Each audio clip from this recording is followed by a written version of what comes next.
ছায়ার অন্তরালে। লিখেছেন মুহসানাত নুসাইবা। পর্ব সংখ্যা ২। আজ ৩ দিন পর একটা পরীক্ষা আছে ইনায়ার। এই ৩ দিনে অনেকটা সুস্থ হয়েছে সে। ভাগ্যিস ওই ঘটনার পর টানা ৩ দিন পরীক্ষা ছিল না। ওই দিনের পর দিন সকালেই ইনায়াকে বাড়ি নিয়ে আসা হয়। একটু সুস্থ হওয়ার পর জারার থেকে সব শুনেছে সে। ফারজিনের প্রতি তার অনেক কৃতজ্ঞতা জমেছে। সে না থাকলে আজকে তার কি যে হতো আল্লাহ জানে। নদীর ঘাটে আসতেই দেখা হলো ফারজিনের সাথে। তার পাশে নিহাল দাঁড়িয়ে আছে। তাকে দেখে এগিয়ে আসলো ফারজিন। কি অবস্থা তোমার? আগে থেকে সুস্থ হয়েছো? ইনায়া মুচকে হাসলো। জি আলহামদুলিল্লাহ ভাইয়া, আগে থেকে অনেক ভালো আছি। ভাইয়া ডাক শুনে ভেতরে ভেতরে রেগে ফেটে পড়লেও মুখে কোনোভাবে বুঝতে দিল না ফারজিন। যাক ভালো হয়েছে। আজকে কি পরীক্ষা? আজকে ইংলিশ পরীক্ষা ভাইয়া। ও আচ্ছা, তা প্রস্তুতি কেমন? ইনায়া বলল, প্রস্তুতি ভালো ভাইয়া। প্রতিটা কথা শেষে ভাইয়া ডাকে তার অসম্ভব পরিমাণে মেজাজ খারাপ হচ্ছে। কি দরকার এত ভাইয়া ভাইয়া করার? সে কি তার নিজের আপন মায়ের পেটের আপন ভাই নাকি, যে কথায় কথায় ভাইয়া বলে জিকির করবে? অনেক কষ্টে মুখটা স্বাভাবিক রাখলো। ইনায়ার হাত ধরে ছিল যারা, সে এতক্ষণে বলল, আপনি ভালো আছেন তো ভাইয়া? ওই দিনের পর তো আর দেখাই হলো না যে একটু জিজ্ঞাসা করব। আমি আলহামদুলিল্লাহ ভালো আছি। আমার তো তেমন কিছু হয়নি। তোমার বোনের একটু খেয়াল রাখবে ভালো করে। ওই দিন যে কোনো একটা দুর্ঘটনা হয়ে যেতে পারতো। শেষের কথাটা ইনায়ার দিকে তাকিয়ে বলল। ইনায়া তাকিয়েছিল তার দিকে। ইনায়া বলে উঠল, আপনাকে অনেক ধন্যবাদ ভাইয়া। আপনি না থাকলে আমার যে কি হতো আল্লাহ জানে। নিজের খেয়াল রাখবে। শরীর এত দুর্বল থাকে কেন? খাওয়া দাওয়া করো না ঠিক মতন? তখন নালিশ জানানোর মতো যারা বলে উঠল, খেতেই চায় না এই মেয়েটা। আমরা খাওয়াই দিলে একটু ভালো করে খায়, আর নিজে হাতে দিয়ে খেলে একটু খায়, একটুও খায় না। তাই বেশিরভাগ সময় আমি বা আব্বু খাইয়ে দিই, তাও অনেক কষ্ট করে খাওয়ানো লাগে। ইনায়া মুখটা ছোট করে গেল লজ্জায়। এতক্ষণ চুপচাপ কাহিনী দেখতে থাকা নিহাল বলে উঠল, কি ছোট আপু, খাও না কেন ঠিক মতন? তুমি না অনেক ব্রিলিয়ান্ট স্টুডেন্ট, তোমাকে তো সবসময় সুস্থ থাকতে হবে। তোমরা তোমরা তো আমাদের দেশের গর্ব। ইনায়া অসহায়ভাবে তাকালো। তার খেতে ইচ্ছে করে না তেমন। বাবা মা আর আপুই জোর করে খাওয়ায় তাকে। খেতে ইচ্ছে না করলে সে কিভাবে খাবে? তার খাওয়ার ওপর কোনো আগ্রহ নেই। সে বেশি আগ্রহ দেখায় একমাত্র পড়াশোনাতে।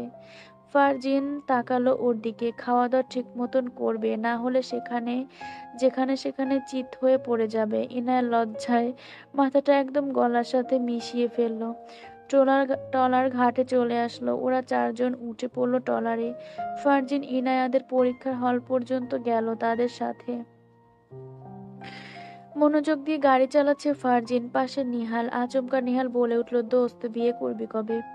গাড়ি চালানো অবস্থায় জবাব দিল ফারজিন, করব। ও এখনো অনেক ছোট, ওর বাপ এত জলদি বিয়ে দিবে না।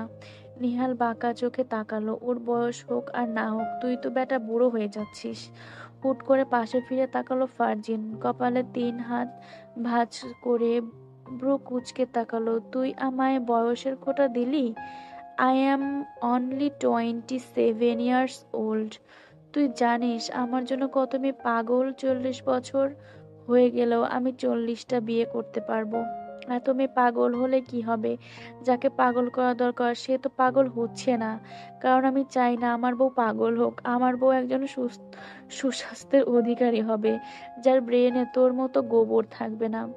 নিহাল মুখ ভাঙালো। পরপর প্রসঙ্গ পাল্টালো। আচ্ছা, ইনায়ার বাবার সেই ব্যাপারটা কত দূর পর্যন্ত গিয়েছে? মানে এটা আর কতক্ষণ থাকবে? শেষ কি হবে? সে কি এই ব্যাপারটা নিয়ে কিছু ভেবেছে? ফারজিনের মুখ থমথম হয়ে গেল। গম্ভীর কণ্ঠে বলল, তিনি এখনো ভাবছে এটা নিয়ে, হয়তো সময় নিচ্ছে। ভেবেচিন্তে আগাচ্ছেন ভদ্রলোক। বছরখানেক লাগতে পারে তার সিদ্ধান্তে পৌঁছাতে। যদি তিনি রাজি হয়ে যান তাহলে কিন্তু বড় ধরনের সমস্যা হবে। তার কণ্ঠে চিন্তিত ভাব। সবার আগে আমার ইনায়াকে বিয়ে করতে হবে, তারপর ভাবতে হবে কি করা দরকার। ওকে দূরে রেখে কিছু করা সম্ভব হবে না। নিহাল মাথা নাড়ালো। কেটে গেছে বেশ কয়েকদিন। ইনায়ার পরীক্ষা শেষ হয়েছে 2 দিন আগে। সে এখন একদম রিল্যাক্স।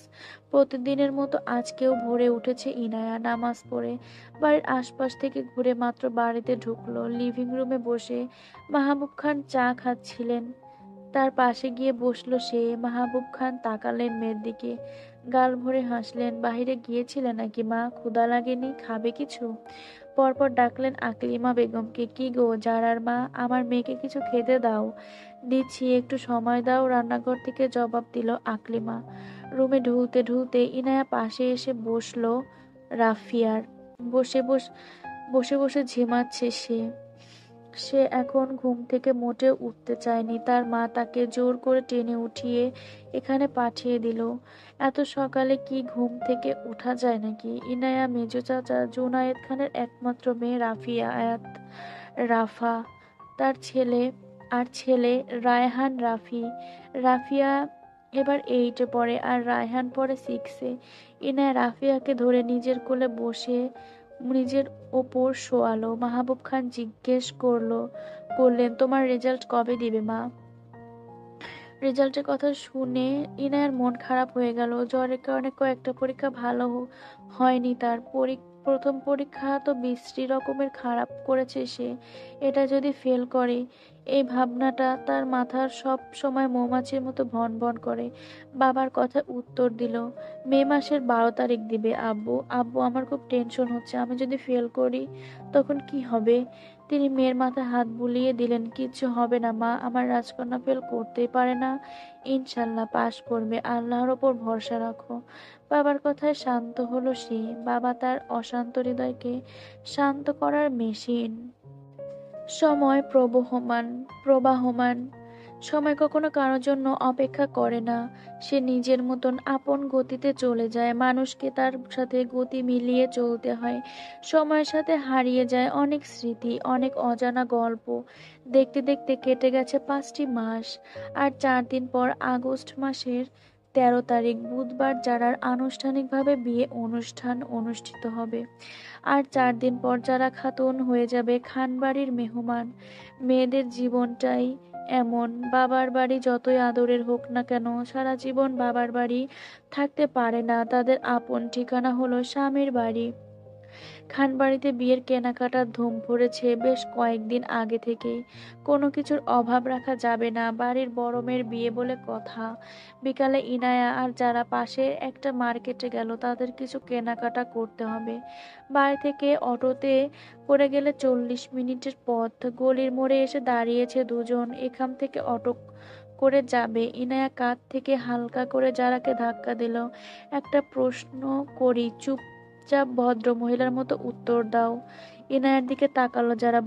বলে ফেলেন আপা, কি প্রশ্ন করবেন? ইনায়া গম্ভীর মুখে বলল, ভাইয়া কেমন আপু, ভালোবাসে তোমাকে? যারা হেসে দিল। বোনের হাত ধরে বলল, তোর ভাইয়া অনেক ভালো মানুষ, আমাকে অনেক ভালোবাসে। বাঁকা চোখে তাকালো ইনায়া। বুঝো কিন্তু, যদি কখনো শুনি আমার বোনকে মিস্টার সাইফুল্লাহ শিকদার কষ্ট দিয়েছে, তাহলে কিন্তু আমি তার মাথা বরাবর গুলি করব। যারা ফট করে হেসে দিল। তার বোনটা তাকে অনেক ভালোবাসে, আর কেন কষ্ট? আর কোনো তার কোনো কষ্ট সে সহ্য করতে পারে না। ইনায়াকে জড়িয়ে ধরে যারা, মাস্তান হয়েছো নাকি তুমি? মাস্তান না, তবে তোমার বেলায় কোনো ছাড় দেওয়া যাবে না। তখন মাস্তান হব। তখন তাদের সামনে ফারজিন সাদা রঙের গাড়ি এসে থামলো। জানালার কাঁচ নামিয়ে তাদের দিকে তাকিয়ে প্রশ্ন করলো ফারজিন, তোমরা এখানে দাঁড়িয়ে কেন? একটু বড় বাজার যাব ভাইয়া, কিছু কেনাকাটা করার আছে। যারার কথায় ফারজিন বলল, গাড়িতে ওঠো, আমিও ওই দিকেই যাচ্ছি, তোমাদের নামিয়ে দিয়ে যাব। না না, তার প্রয়োজন নেই, আমরা যেতে পারবো, আপনাকে শুধু শুধু আমাদের জন্য কষ্ট করতে হবে না। ফারজিন তীক্ষ্ণ চোখে তাকালো ইনায়ার পানে, ধমকে উঠল, ছোট মানুষ এত কথা বলো কেন? উঠতে বলছি, চুপচাপ ওঠো। ধমক খেয়ে ইনায়া মিইয়ে গেল। আর একটা শব্দ ব্যয় করলো না। চুপচাপ দুজন গাড়ির ভেতরের সিটে উঠে বসলো। সামনের সিটে ফারজিনের পাশে নিহালকে দেখা গেল। নিহাল সরাসরি ইনায়ার দিকে তাকিয়ে জিজ্ঞেস করলো, ছোট আপু, তোমার এসএসসি রেজাল্ট কি আসছে? যদিও সে জানে ইনায়ার রেজাল্ট কি, ফারজিন বলেছে তাকে, তাও জিজ্ঞেস করলো পরিস্থিতি স্বাভাবিক করার জন্য। রেজাল্টের কথা শুনে ইনায়ার মন খারাপ হয়ে গেল। তার রেজাল্ট তেমন একটা ভালো হয়নি। তার টার্গেট ছিল গোল্ডেন এ প্লাস, কিন্তু জ্বরের কারণে সব কেমন উলট পালট হয়ে গেল। তার রেজাল্ট এসেছে জিপিএ 4.58। কোথায় গোল্ডেন এ প্লাস আর কোথায় 4.58? আকাশ পাতাল ফারাক। কষ্টে ভরা মন নিয়ে নিহালের কথার জবাব দিল, 4.58 এসেছে ভাইয়া, কিন্তু আমার টার্গেট ছিল গোল্ডেন পাওয়ার। কষ্ট পেও না ছোট আপু, যেটা চলে গিয়েছে সেটা নিয়ে ভেবো না, যেটা সামনে আছে সেটা নিয়ে ভাবো। আমাদের জীবন থেকে যেটা চলে যায় সেটা নিয়ে ভাবা উচিত না, এতে করে আফসোস বাড়া ছাড়া আর কমে না। সাথে ভবিষ্যতেও ফোকাস হওয়া যায় না, শুধু শুধু অতীত ভেবে ভবিষ্যতে নষ্ট করবে কেন বলো? সামনে তো এইচএসসি পরীক্ষা, সেটা তো মনোযোগ দাও। এইচএসসি পরীক্ষাতে ইনশাল্লাহ ভালো করবে। ইনায়া গাল ভরে হাসলো, ধন্যবাদ ভাইয়া। আজকে থেকে আর মন খারাপ করব না, সামনে যেটা আছে সেটা নিয়ে ভাববো। এই তো গুড গার্ল। ইনায়া মুচকি হাসলো। হুট করে ইনায়া লুকিং গ্লাসে তাকালো। তার মনে হচ্ছিল ফারজিন তার দিকে তাকিয়েছিল, কিন্তু না, সে গম্ভীর মুখে মনোযোগ সহকারে ড্রাইভিং করে যাচ্ছে। তাকে দেখে মনে হচ্ছে এখানে সে বাদে আর কোনো মানুষ নেই। তাহলে এই অনুভূতিটা কেন হলো? কেন মনে হলো ফারজিন তার দিকে তাকিয়েছিল? ইনায়া তাকালো লুকিং গ্লাসে, একভাবে তাকিয়ে থাকলো ফারজিনের দিকে। ঠিক তখনই হঠাৎ ফারজিনও তাকালো। দৃষ্টি সেই হঠাৎ ধাক্কায় ইনায়া কেঁপে উঠল। ফারজিনের চোখে কি যেন ছিল, অপরিচিত অথচ চেনা এক টান, এক অদ্ভুত গভীরতা। সেই দৃষ্টিতে এমন কিছু ছিল যা ইনায়ার ভেতরটা নাড়িয়ে দিল। মনে হলো এক পলকেই যেন তার সব ভেতরের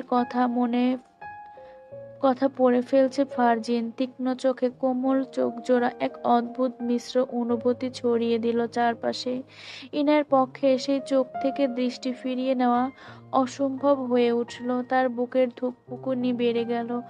কয়েক মুহূর্তের চাহনি, অথচ তার রেশ হয়ে গেল অনেকক্ষণ। তারপর ফারজিন চোখ ফিরিয়ে নিল, কিন্তু ইনায়ার অস্থিরতা কিছুতেই কাটছিল না। বুকের ভেতরটা কেমন অজানা অস্বস্তিতে ভরে উঠল। এলোমেলো দৃষ্টিতে চারপাশটা দেখলো, তারপর ধীরে ধীরে জারার দিকে সরে গিয়ে তার হাত চেপে ধরে চোখ বন্ধ করে বসলো, যেন নিজের ভেতরের ঝড়টা সামলানোর চেষ্টা করছিল। গাড়ির যখন বড় বাজারের সামনে এসে থামলো, ইনায়া আর এক মুহূর্ত বসে থাকতে পারলো না। কোনো কথা না বলেই দ্রুত নেমে গেল গাড়ি থেকে। কেটে গেছে আরো 2টো দিন। আজকে যারার গায়ে হলুদ, বেশ বড় করে গায়ে হলুদের আয়োজন করা হয়েছে। আশেপাশের সব মানুষদের আমন্ত্রণ করা হয়েছে। বাদ যায়নি একটা বাড়িও। খানবাড়ির সারা বাড়ি জুড়ে আলোকসজ্জা। বাড়ি থেকে গলির শেষ মাথা পর্যন্ত লাইটিং করা। উঠানের শেষ মাথায় বড় করে স্টেজ বাঁধানো হয়েছে। প্যান্ডেলের সামনে ডান দিকে আর বাম দিকে অনেকগুলো চেয়ার রাখা, আর মাঝে বড় করে জায়গা রাখা হয়েছে। এখানে ছেলে মেয়েরা নাচ করবে। চৌধুরী বাড়িতেও আমন্ত্রণ জানানো হয়েছে। খানবাড়ি আর চৌধুরী বাড়ির দূরত্ব বেশি না, তারা পাশাপাশি এরিয়াতেই থাকে। পাশাপাশি এরিয়াতে থাকার কারণে রাজনীতির বাইরেও তাদের সব পরিচয় ছিল আরো আগে থেকে। পার্লার থেকে লোক এসেছে যারাকে সাজাতে। সাজা প্রায় শেষের দিকে। ইনায়া এটা ওটা ধরে ধরে দিচ্ছে। এদিকে তারও যে তৈরি হওয়া লাগবে সেই ধ্যান নেই তার। যারা ধমকে উঠল, যা এখন নিজে গিয়ে তৈরি হ, আমার আর কিছু লাগবে না। তোমার ফাইনাল লুক দেখে তারপরে যাব, না হলে যদি কিছু কম পড়ে যায় তখন কি হবে? বিয়ে তো একবারই হয়, কোনো কমতি রাখা যাবে না। আরে বাবা, আর কিছু লাগবে না, আমি তো রেডি হয়ে গেছি। শুধু মাথার ওড়নাটা দেওয়া বাকি। এনে নাছোড়বান্দা, সে কিছুতেই তার বোনের শেষ না হওয়া পর্যন্ত যাবে না। যারা হার মেনে নিল, এ মেয়েকে কিছু বলে লাভ নেই। যারা রেডি হয়ে গেল, ইনায়া তাকে সামনে দাঁড় করালো। খুঁটে খুঁটে দেখতে থাকলো তার আপাকে। কোনো কিছুর কম পড়ে গেল না তো? সবুজ পাড়ের হলুদ শাড়ি পরেছে যারা, মাথায় হলুদ ওড়না, ওড়নার পাড় চিকন সবুজ দেওয়া, হাতে মাথায় গলায় কানে গোলাপ আর বেলি ফুলের গহনা দেওয়া, চুলগুলো সুন্দর করে বেঁধে সামনে এনে রাখা, চুলেও গোলাপ আর বেলি ফুল দিয়ে পেঁচানো। ইনায়া মুগ্ধ চোখে তাকিয়ে থাকলো তার আপার দিকে। তার আপাকে না সাজলেও অনেক সুন্দর লাগে, আজকে সাজার পর তো একদম হুড়পড়ির মতো লাগছে। মুগ্ধতার সাথেই বলে উঠল ইনায়া, কি সুন্দর লাগছে গো আপু তোমাকে। মাশাল্লাহ মাশাল্লাহ, কারো নজর না লাগুক, আমি শিওর ভাইয়া দেখলে পাগল হয়ে যাবে, বলেই মিটি হাসলো। যারা লজ্জা পেল পরপর বলে উঠল, যাহ এখন গিয়ে তুই রেডি হয়ে আয়। ইনায়া এবার গেল নিজে তৈরি হতে। মেহমান সবাই আসতে শুরু করেছে, অথচ তার এখনো কিছুই করা হলো না। চৌধুরী বাড়ি থেকে সবাই যাচ্ছে গায়ে হলুদে। বাড়ির পুরুষ মানুষরা কখন থেকে রেডি হয়ে লিভিং রুমে বসে আছে, অথচ মহিলা মানুষদের খবর নেই। মেয়েদের এই এক ঝামেলা, এদের সাজগোজ করতেই দিন চলে যায়। ফারজিন, তৌফিক সাহেব আর আফনান সাহেব এক জায়গায় বসে আছে। তৌফিক চৌধুরী ডেকে উঠলেন, কি গো, আর কতক্ষণ লাগবে তোমাদের? বসে থাকতে থাকতে তো মাঝে ব্যথা হয়ে গেল, এই তো চলে এসেছি। সিঁড়ি দিয়ে নামতে নামতে সায়রা উত্তর দিলেন, তার পেছন পেছন আমিরাও আসছে। আমিরা বেগম আফনান চৌধুরীর স্ত্রী। সায়না নিচে নেমে বাড়ির দুই মেয়েকে না পেয়ে জিজ্ঞেস করলো, জারিনার আয়েশা এখনো আসেনি? তোমাদের মহিলা মানুষের যদি এত দেরি হয়, তাহলে তাদের মেয়ে মানুষের তো আরো সময় আরো দেরি করা লাগবে। মেয়ে লোক বলে কথা, জাতের নাম রাখতে হবে না, না হলে তো জাত যাবে।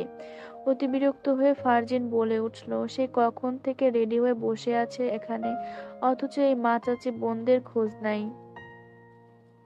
আফনান সাহেব ডাকতেই যাচ্ছিল জারিনদের, তার আগেই তাড়াহুড়ো করে জারিন আর আয়েশা নেমে আসলো। সরি সরি, মনে হয় একটু দেরি হয়ে গেছে। না না, একটু দেরি হবে কেন, একটুও দেরি হয়নি, পারলে আরো 2 ঘন্টা ধরে সাজতে পারতি, বিশ্বাস কর রেখেই চলে যেতাম। দাঁত কিরমির করে বলল ফারজিন। তার ভীষণ মেজাজ খারাপ হচ্ছে, সে ইনায়াকে দেখার জন্য উতালা হয়ে যাচ্ছে। আজ কতদিন ধরে ইনায়াকে দেখা হয়নি, আজকে নিশ্চয়ই অনেক সুন্দর সেজেছে। জানের মুখটা ছোট হয়ে গেল, সে তো ফারজিনের জন্যই এত দেরি করলো। তার চোখ সুন্দর হওয়ার জন্য কত কষ্ট করে সাজলো।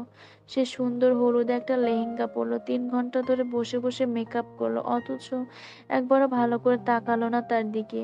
দুটো প্রাইভেট কার নিয়ে বের হলো তারা, তাদের পেছনে কিছু গার্ডও ছিল। এমপি তো আর গার্ড ছাড়া বের হতে পারে না, কখন কি হয়ে যায়। 10 মিনিটের ভেতর গন্তব্যে পৌঁছে গেল তারা। গেটের কাছে দাঁড়িয়েছিল মাহবুব খান আর জুনায়েদ খান চৌধুরীদের বরণ করে নেওয়ার জন্য। ভেতরে ঢুকতেই ফারজিন ইনায়ার খোঁজে লেগে পড়ল, কিন্তু কোথাও পাচ্ছে না খুঁজে। মেয়েটা যে কোথায় গেল। এদিকে যারাকে স্টেজে বসানো হয়েছে, একে একে হলুদ লাগিয়ে যাচ্ছে সবাই। সবার আগে অবশ্য ইনায়াই লাগিয়েছিল। ইনায়া গিয়েছিল ঘরে, তার ফোনটা ভুল করেই ঘরে থেকে গেছিল, তাড়াহুড়োতে সেটা আনতে গেছিল। ফোন নিয়ে প্যান্ডেলের দিকে হাঁটা ধরলো। ফারজিন ইনায়াকে কোথাও না পেয়ে প্যান্ডেলের সামনে আসলো। প্যান্ডেলে আসতেই ফারজিন চোখ আটকে গেল, সামনে থমকে গেল সে। সামনে দিয়ে ইনায়া হেঁটে আসছে, তার পরনে শাড়ি, জর্জেটের চিকন গোলাপি পাড়ের হলুদ শাড়ি পরনে পরেছে ইনায়া। ব্লাউজটা গোলাপি, শাড়ির আঁচল ছেড়ে দেওয়া, কোমর থেকে একটু নিচ পর্যন্ত লম্বা চুলগুলো ছেড়ে দেওয়া, মাঝে সিঁথি করা সেথায় লাল গোলাপ আর গাঁদা ফুল দিয়ে বানানো টিকলি পরা, হাতে গাঁদা ফুল আর গোলাপ ফুলের দিয়ে বানানো গাজরা, কানেও ফুল দিয়ে বানানো দুল, গলায় বেলি ফুল দিয়ে বানানো 2 পার্টের নেকলেসের শেষ মাথায় গোলাপ ফুল দেওয়া, মুখে মেকআপের আস্তরণ। শাড়ির কুচি ধরে ধীর পায়ে সামনে এগিয়ে আসছে ইনায়া। এই দ্বিতীয়বার ইনায়াকে শাড়িতে দেখলো ফারজিন। কোনো একদিন সকালে শাড়ি পরা এই রমণীকে প্রথম শাড়ি পরা অবস্থায় দেখে এই রমণী নামে নিজেকে সঁপে দিয়েছিল সে। আজকে আবারও দ্বিতীয়বারের মতন নিজেকে এই শাড়ি পরা রমণীর নামে লিখে দিল। হুট করে ফারজিনের মস্তিষ্ক সজাগ হলো, ইনায়াকে মারাত্মক সুন্দর লাগছে। এখানে অনেক ছেলেরা আছে, তারাও নিশ্চয়ই তাকে দেখছে। তারা কেন দেখবে ইনায়াকে একমাত্র সে দেখবে। তার মন চাইলো ইনায়ার এত সুন্দর সাজগোজ সব নষ্ট করে দিতে। চোখ গরম করে তাকিয়ে থাকলো ইনায়ার দিকে। হুট করে ইনায়ার নজর ফারজিনের ওপর পড়লো, বুক থক করে উঠল। থমকে দাঁড়ালো। ফারজিন তার দিকেই চোখে গরম করে তাকিয়ে আছে। লোকটার কি হলো? এভাবে খেয়ে ফেলার লুক নিয়ে তাকিয়ে আছে কেন তার দিকে?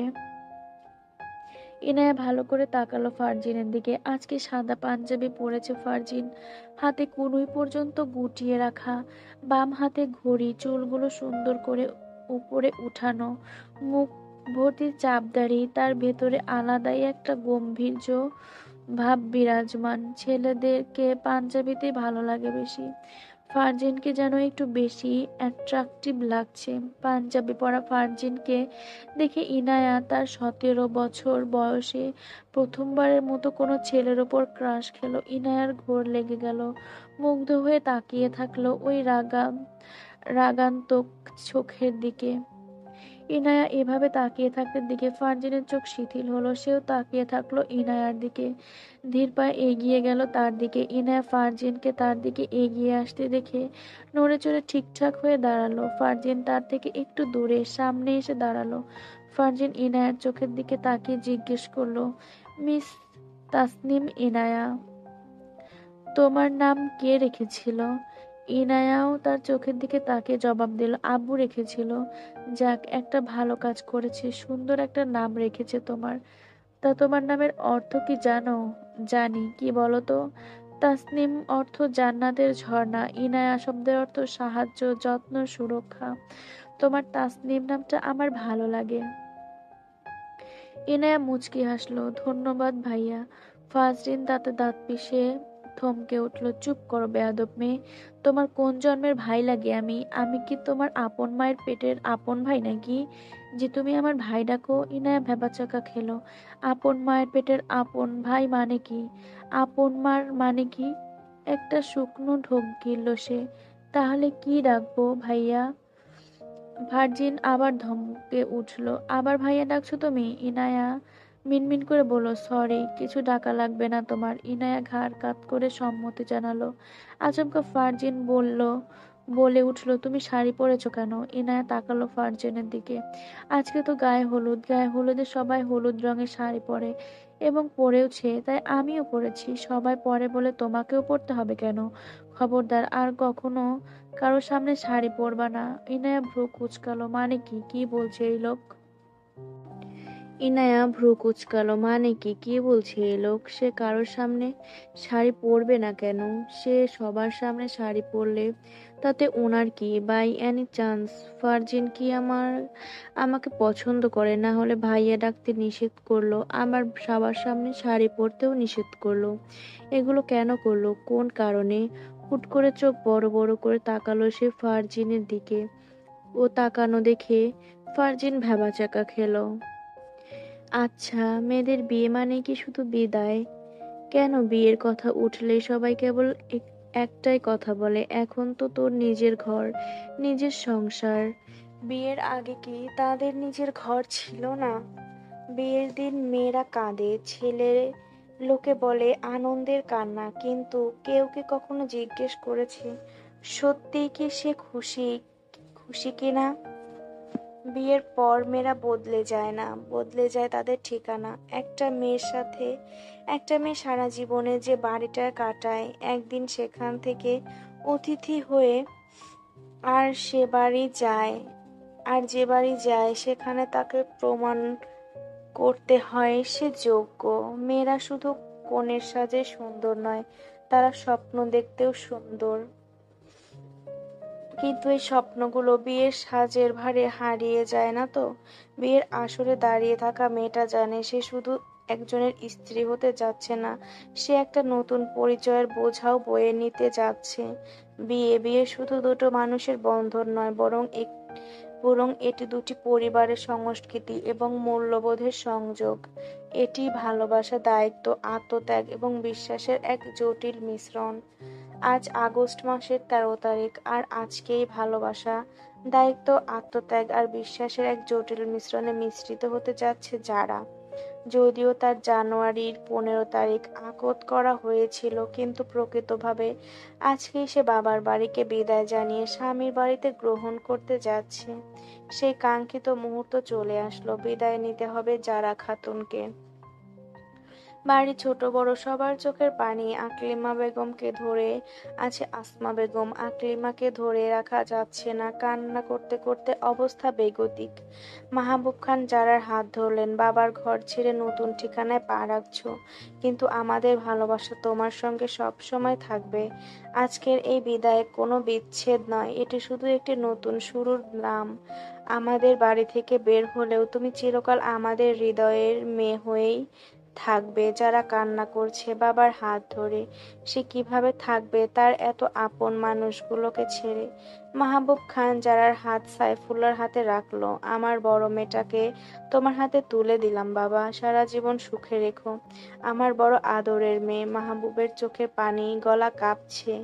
মাহবুব খানের হাতে হাত রাখলো সাইফুল্লাহ। আপনি চিন্তা করবেন না বাবা, যারাকে আমি সব সময় সুখে রাখবো। আপনি যেমন ওকে ভালোবেসে আগলে রেখেছেন, আমিও তেমন রাখবো। ইনায়া জারার অন্য হাত ধরে নীরবে কান্না করছিল। যারাকে গাড়িতে উঠানোর আগে জড়িয়ে ধরলো। দু বোন দুজনকে জড়িয়ে ধরে কান্না করে যাচ্ছে। ইনায়া বলে উঠল, আজ থেকে তোমার নতুন পথ চলা শুরু, কিন্তু তুমি কখনোই একা না। আমি ছিলাম, আছি, থাকবো তোমার জন্য সব সময়। শুধু একটা বাড়ি বদলাচ্ছ, আমাদের সম্পর্ক কিন্তু চিরকাল একই থাকবে আপু। যে কোনো সময় ফিরে আসবে। তোমার জন্য দরজা সব সময় খোলা থাকবে। শুধু রক্তের সম্পর্ক না, আত্মার সম্পর্ক আমাদের। তাই দূরত্ব হলেও তুমি আমার হৃদয়ের সবচেয়ে সবচেয়ে কাছেই থাকবে। তোর হাসি, তোর খুনসুটি, সবকিছুর জন্য মন কাঁদবে আমার। বোন, ভালো থাকিস বোন। একদম বেশি দুষ্টুমি করবি না, ঠিক মতো খাওয়া দাওয়া করবি। আমি চলে গেলে কিন্তু কান্না করবি না একদম। আমি সব সময় ফোন করব তোকে। হেঁচকি উঠে যাচ্ছে কান্না করতে করতে জারার। যারাকে ছেড়ে সাইফুল্লাহর কাছে গেল ইনায়া। আপনার হাতে আমার বোনকে তুলে দিলাম, তাকে সবসময় ভালো রাখবেন, হাসি খুশি রাখবেন। এইটাই আমার চাওয়া। আমার বোন শুধু আমার নয়, এখন আপনারও। তার চোখের জল যেন কখনো না পড়ে। আমার বোনের সুখের দায়িত্ব আপনার হাতে। তাকে আগলে রাখবেন, ভালোবাসবেন। ইনায়া একটু থামলো, পরপর আবার বলল, ভাইয়া আপুকে যত্ন না করলে কিন্তু মনে রাখবেন আমি আছি। কষ্ট পেলেই আমি আপনার শান্তি হারাম করে দেব। আমার আপুর চোখে জল দেখলে কিন্তু আমার বাসায় ঝড় উঠবে, আপনার বাসায় ঝড় উঠবে। আর সেই ঝড়ের নাম হবে আপনার এই শালিকা। আপুকে কষ্ট দিলে কিন্তু ভুলবেন না, আমি আপনার ঘুম কেড়ে নিতে একটুও ভাববো। আপু হাসলে আমি হাসবো, আর কাঁদলে আপনি বুঝবেন। সবশেষে সবার থেকে বিদায় নিয়ে যারা রওনা হলো তার নতুন জীবনের দিকে। তারা চলে গেলে ইনায় রাস্তায় দাঁড়িয়ে থাকা এক মনে তাকিয়ে থাকে রাস্তার দিকে। আশেপাশের মানুষেরা যে যার কাজে চলে গেল। ইনায়ার পাশে এসে দাঁড়ালো ফারজিন। মন খারাপ করো না, সব মেয়েদেরকে একদিন বাবা মা ভাই বোন আপন মানুষকে ছেড়ে স্বামীকে আপন করে নিতে হয়। স্বামী হয় এই জীবনের মরণ সাথী। ইনায় রাস্তার দিকে নজর রেখেই ঠোঁট ফুলে অবুঝের মতো বলে উঠল, কেন কেন শুধু মেয়েদেরকে স্বামীর বাড়ি যেতে হবে? ছেলেরা কেন আসে না বউয়ের বাড়ি? ফারজিন হাসলো, বুঝতে পারলো অতি শখে ভুলভাল বকছে ইনায়া। যাও ঘরে যাও, বাহিরে থেকো না। ফারজিনের দিকে তাকালো ইনায়া। ফারজিন আগে থেকেই তাকিয়েছিল।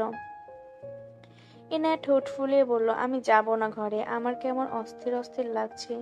কি নেই লাগছে? ঘরে গেলে আর আপুকে দেখতে পাবো না আমি।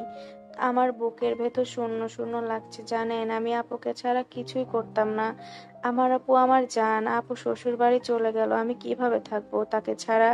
ডুকরে কেঁদে উঠল ইনায়া। ফারজিন প্রথমবারের মতো ইনায়ার হাত ধরলো, মাথায় হাত বুলিয়ে দিল। শান্ত হও তাসনিম, এভাবে ভেঙে পড়ো না। ইনায়ার হাত শক্ত করে ধরে হাঁটা ধরলো বাড়ির পেছনের দিকে। বাড়ির পেছনে পুকুর পাড়ে সিঁড়ির সামনে গিয়ে দাঁড়ালো। 2 সিঁড়ি নিচে নেমে বসে পড়লো, সাথে ইনায়াকেও বসালো। ইনায়া তাকালো ফারজিনের দিকে। ফারজিন কি করছে বুঝতে পারছে না সে। ফারজিনও তাকালো ইনায়ার দিকে। ঘুরে ঘুরে দেখলো ইনায়ার মুখটা কান্নার দরুন চোখ ফুলে লাল হয়ে গেছে। চোখের নিচে কাজল লেপটে গেছে, নাকটাও লাল হয়ে গেছে, ঠোঁট কাঁপছে এখনো। ঠোঁটের দিকে তাকিয়ে একটা শুকনো ঢোক, সাথে সাথে অন্যদিকে তাকালো সে। ইনায়া বলে উঠল, কি হলো? এখানে আনলেন কেন আমাকে? এখানে কিছুক্ষণ বসে থাকো, ভালো লাগবে। ইনায়া কিছু বলল না, চুপচাপ বসে থাকে। দুজনের বেশ কিছুক্ষণ নীরব হয়ে বসে থাকলো। সন্ধ্যার আবছা আলো পানির ওপর পড়ে এক সোনালি আভা তৈরি করেছে। চারপাশে ঝিঝি পোকার ডাক আর বাতাসে ভেসে আসছে কাঁচামাটির ঘ্রাণ। দারুণ মুহূর্ত। আমার না- তোমার নাম্বারটা দাও, ফারজিন হঠাৎ বলে উঠল। ইনায়া তাকায় তার দিকে। কেন? আমার নাম্বার দিয়ে কি করবেন আপনি? প্রেম করবে আমার সাথে প্রেম? আমি কিন্তু ছেলে ভালো আছি, নাম্বার ওয়ান খাঁটি ছেলে। জীবনে একটাও প্রেম করি নাই, তুমি প্রথম হবে। ফারজিনের কথায় ইনায়া হতবাক হয়ে তাকালো ফারজিনের দিকে। এই লোকের কি মাথা খারাপ হয়ে গেল নাকি? কি সব আজেবাজে বকছে? কি সব বলছেন ফারজিন ভাইয়া? ফারজিন ধমকে উঠল, চুপ, একদম চুপ। তোমাকে না নিষেধ করেছি আমায় ভাইয়া ডাকবে না? তাও আবার ডাকো কেন? আরেকবার ভাইয়া ডাকলে কিন্তু আমি তোমার ঠোঁটে চুমো খাবো। একদম হাতে কলমে বুঝিয়ে দেবো আমি তোমার ভাইয়া হই না। ইনাই স্তম্ভ, হতবাক। এ ছেলে কি পাগল হয়ে গেল নাকি? বিস্ময়ে হাঁ করে রইলো, বড় বড় চোখ করে তাকিয়ে থাকলো ফারজিনের দিকে।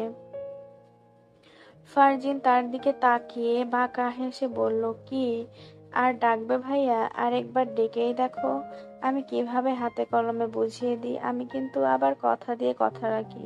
এনায়া ভ্রু কুঁচকে কিছুক্ষণ তাকিয়ে থাকলো তার দিকে। আপনার কি হয়েছে? কি আবোল তাবোল বলছেন? ফারজান কিছুটা বিরক্ত প্রকাশ করলো। কাছে থাক, কিছু না। তুমি ছোট মানুষ, বুঝবা না এত কিছু। দাও, তোমার নাম্বারটা দাও। ইনার কথা বাড়ালো না, নিজের নাম্বারটা দিয়ে দিল ফারজিনকে। নাম্বার নিয়ে ফারজিন বলল, শোনো, আমি কিন্তু তোমাকে ফোন দিব, সাথে সাথে যদি রেসপন্স না করো তাহলে তোমার 12টা আমি বাজিয়ে দিব, মনে রাখবে। পরপর উঠে দাঁড়িয়ে হাঁটা ধরলো বাড়ির পথে। এদিকে ইনায়ার বোকার মতো তাকিয়ে থাকলো তার যাওয়ার পানে। ফারজিন যেতে যেতে বাঁকা হাসলো। সে চাচ্ছিল ইনায়াকে জারার চলে যাওয়া নিয়ে মন খারাপ, কষ্ট পাওয়া থেকে একটু স্বাভাবিক করতে, তাই তো এত কিছু করা। নাম্বার তো মাত্র বাহানা, তার কাছে তার প্রেয়সীর নাম্বার থাকবে না এটা ভাবা বোকামি ছাড়া কিছুই না। অফিসে কেবিনে বসে আছে ফারজিন, তার সামনে নিহাল আর সানি বসে আছে। তাদের দেখে যে কেউ বলে দিতে পারবে তাদের ভেতরে খুব গোপন জরুরি কোনো বিষয় নিয়ে কথা চলছে। উনি তো সেই পেপারে সাইন করে দিল। এতে করে কত বড় সমস্যা হবে আমাদের থেকে তুই ভালো জানিস ফারজিন। নিহালের কথায় ফারজিনের কি প্রতিক্রিয়া হলো সেটা ওর মুখ দেখে বোঝা গেল না। নিহাল আর সানি ওর মুখের দিকে তাকিয়ে আছে। ফারজিনের মুখ গম্ভীর, থমথপে। সেও এই ব্যাপার নিয়ে অনেক চিন্তিত। চল, শক্ত করে গম্ভীর কণ্ঠে বলে উঠল ফারজিন, উনি কাজটা ঠিক করেননি। সে আমার জানের দিকে হাত বাড়াইছে। এর পরিণাম অনেক খারাপ হবে। যা করার তাড়াতাড়ি করতে হবে ফারজিন। এখানে অনেকগুলো মানুষের জীবন মরণের ব্যাপার, বিশেষ করে ইনায়ার পরিবার আর ইনায়া। নিহালের কণ্ঠে উত্তেজিত ভাব।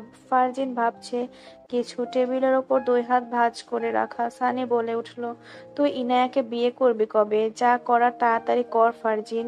উনি এখন আপাতত কিছু করবেন না, এটা আমি ড্যাম শিওর। পেপারে সাইন তো সদ্য করলেন, এত পাকা খেলা খেলবেন না উনি। প্রচুর বুদ্ধিমান লোক সে, না হলে এই পথ বেছে নিতেন না। এত সহজে তো খেলা শেষ হতে দেবে না সে। খেলা তো শুরু করলো মাত্র, কিন্তু শেষটা আমিই করব। শেষের কথাটা বাঁকা হেসে বলল ফারজিন। পরপর আবার বলল, ইনায়াকে বিয়ে করব আরো 2 বছর পর। বালের কোম্পানির কাজের সামনের মাসে আমাকে 2 বছরের জন্য থাইল্যান্ড যাওয়া লাগবে। ওখান থেকে এসে আর দেরি করব না। তার ভেতর ইনায়াকে আমার প্রতি ফিলিংস জাগানো লাগবে। ইতোমধ্যেও আমাকে নিয়ে ভাবতে শুরু করেছে। সানি বলল, 2 বছর যদি কিছু হয়ে যায়? না, এখন কিছু হবে না, আমি শিওর বলতে পারি। যা ভালো বুঝিস কর। সানের কথা শেষ হতে উঠে দাঁড়ালো ফারজিন। ওর দেখা দেখে সানি আর নিহালও উঠে দাঁড়ালো। ফারজিনকে দাঁড়াতে দেখে নিহাল বলে উঠল, কোথাও যাবি নাকি? হ্যাঁ, একটু কাজ আছে।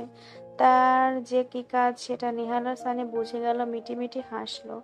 মাথার উপর কড়া রোদ, আবহাওয়া বেশ উষ্ণ। সেপ্টেম্বর মাসে বর্ষা আর শরতের মাঝে এক অদ্ভুত পরিবর্তন চলে আসে। প্রকৃতি যেমন খেলা করে তেমনি মানুষের মনেও দোলন দেয়। দিন আবহাওয়া যতই উষ্ণ থাক না কেন, রাতে বেশ আরামদায়ক থাকে। মাত্র কলেজ ছুটি হলো ইনায়ার। গেট থেকে বের হয়ে ফুটপাত দিয়ে হাঁটছে সে। যারাকে ছাড়া আজকে ৩৮তম দিন ইনায়ার। প্রতিদিন নিয়ম করে ফোন দিয়ে কথা বলে দু বোন। এসবের ভিতরেও আরেকটা জিনিস তার বদ অভ্যাসে পরিণত হয়েছে।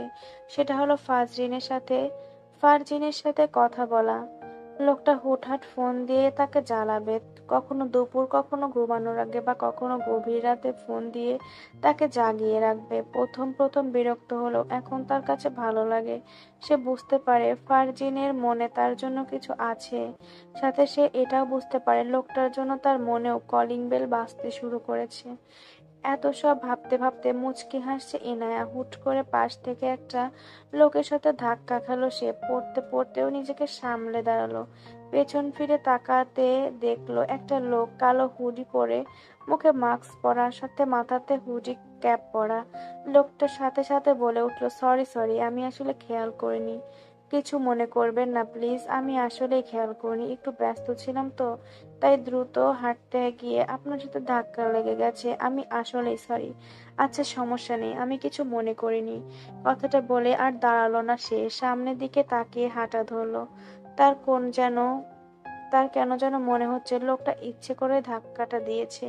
কিছু দূর এগিয়ে গিয়ে এগিয়ে কি মনে করে যেন পিছনে দিকে তাকালো। সাথে সাথে হালকা চমকে উঠল। লোকটা ওখানে দাঁড়িয়ে তার দিকেই তাকিয়ে আছে। ইনায়া সাথে সাথে চোখ সরিয়ে সামনে ফিরে দ্রুত হাঁটা দিল। হুট করে হুট করে তার সামনে কেউ এসে দাঁড়ালো। ইনায়া ভয় পেয়ে লাফ দিয়ে উঠলো। আরে, আস্তে আস্তে, ভয় পাচ্ছ কেন তুমি? ইনায়া ফারজিনকে দেখে প্রাণ ফিরে পেল। ও ভয় পেয়ে গেছিল, আবার পেছনে ফিরে চাইলো না। ওই লোকটা আর নেই। ফারজিনের দিকে তাকিয়ে কণ্ঠের আগে আগে ভাবেনে বলল, এভাবে কেউ সামনে আসে? আমি তো ভয় পেয়ে গেছিলাম। তার কথায় পাত্তা না দিয়ে ফারজিন অন্য কথা বলল, মিস তাসনিম, আপনি কি জানেন আপনার আজকে রাস্তায় হাঁটা নিষিদ্ধ? এনায়া ভ্রু কুঁচকালো। সে কি বলল? আর এই লোক কি বলে? কি আজব কথা, কে বলল? ফারজিন গম্ভীর ভঙ্গিতে বলল, আমি বললাম, কারণ আজ রাস্তার সৌন্দর্য ঠিক রাখার নির্দেশ এসেছে। আর আপনি হাঁটছেন, তাতে আশেপাশে সবকিছু ফিকে লাগছে। ইনায়া চোখ ঘুরিয়ে পাশ কাটিয়ে যেতে চাইল, কিন্তু ফারজিন তার ব্যাগ টান দিয়ে ধরল। আরেকটা ব্যাপারে, আপনি কি জানেন যে আজকে যাদের নাম তাসনিম তারা কেবল আমাকে কফি খাওয়ানোর অনুমতি পেয়েছে? ইনায়া হাসি চেপে বলল, এইসব অজুহাত আপনার কাছে থাক, আমার কাজ আছে। ঠিক আছে, কিন্তু মনে রেখো, আজ যদি তুমি কফি না খাওয়াও তাহলে কড়া শাস্তি অপেক্ষা করছে। কি শাস্তি? ফারজিন হাসতে হাসতে বলল, কালকে আবার বাধা দেব, আরো বড় কোনো কারণ নিয়ে। ইনায়া মাথা ঝাঁকিয়ে হাসলো, আর ফারজিন মজা পেল। তার লক্ষ্য যে ইনায়ার মুখে একটু হাসি ফোটানো, সেটা তো সফল হয়ে গেছে। আমি পারবো না বলে হাঁটা ধরলো ইনায়া। তার পেছন পেছন ফারজিনও হাঁটা ধরলো। কফি শপে একদম কর্নারে সামনাসামনি বসে আছে ইনায়া আর ফারজিন। ফারজিন নাছোড়বান্দা, তাকে এক প্রকার ধরে নিয়ে আসছে এখানে। ইনায়া হুট করে বলে উঠল, আপনি কি আমায় পছন্দ করেন ফারজিন? ফারজিন তাকালো তার চোখের দিকে। তোমার এটা কেন মনে হলো আমি তোমাকে পছন্দ করি? আপনার হাবভাব তো তাই মনে হয়। একজন মেয়ে হিসেবে এটা ধরা কোনো বিষয় না। প্রতিটা মেয়েদের একটা স্পেশাল পাওয়ার থাকে, তারা বুঝে যায় কোন ছেলে তার দিকে কোন নজরে তাকায়। তোমার এতদিনে এটা মনে হলো আমি তোমাকে পছন্দ করি? হ্যাঁ, এটা আপনি আমার দিকে তাকালে আমি বুঝে যাই। ফারজিন বাঁকা হাসলো, চেয়ারে হেলান দিয়ে বুকে দুই হাত ভাঁজ করে বসলো। তোমার ধারণা সম্পূর্ণ ভুল তাসনিম, আমি তোমাকে পছন্দ করি না। ইনায়া অবাক হলো। সে তো স্পষ্ট বুঝতে পেরেছে ফারজিন তাকে পছন্দ করে, কিন্তু ফারজিন এটা বলল কেন? সে কি এতদিন কোনো ভুল ধারণা করতো? কিন্তু সে তো ফারজিনের চোখে নিজের জন্য কিছু দেখেছে। ইনায়া ভাবনার ভেতর। ফারজিন বলে উঠল, আমি তোমাকে ভালোবাসি তাসনিম। ইনায়াত থমকে উঠল, তাকালো ফারজিনের দিকে। ফারজিন তার দিকেই তাকিয়েছিল। ইনায়ার চোখের দিকে তাকিয়ে ফারজিন বলল, তোমার ধারণা সম্পূর্ণ ভুল। আমি তোমাকে শুধু পছন্দ করি না, আমি তোমাকে ভালোবাসি। আকাশ বাতাস যেমন সত্যি তেমন সত্যি, আমি তোমাকে ভালোবাসি। তোমাকে নিজের করে নিতে চাই। আমি তোমার সাথে প্রেম করতে চাই না, আমি তোমাকে বিয়ে করতে চাই। হালালভাবে চাই আমি তোমাকে। আমাকে তোমাকে আমার বউ বানাতে চাই। সাখাওয়াত ফারজিন চৌধুরীর বউ। ইনায়া বিস্ময় ভরা চোখে তাকিয়ে আছে ফারজিনের দিকে। তার চোখের পাতা নড়ছে না একদম। যার তার বিশ্বাস করতে কষ্ট হচ্ছে, সে তো শুধু ভেবেছিল ফারজিন তাকে পছন্দ করে, কিন্তু সে তো তাকে সোজা বিয়ের কথা বলছে।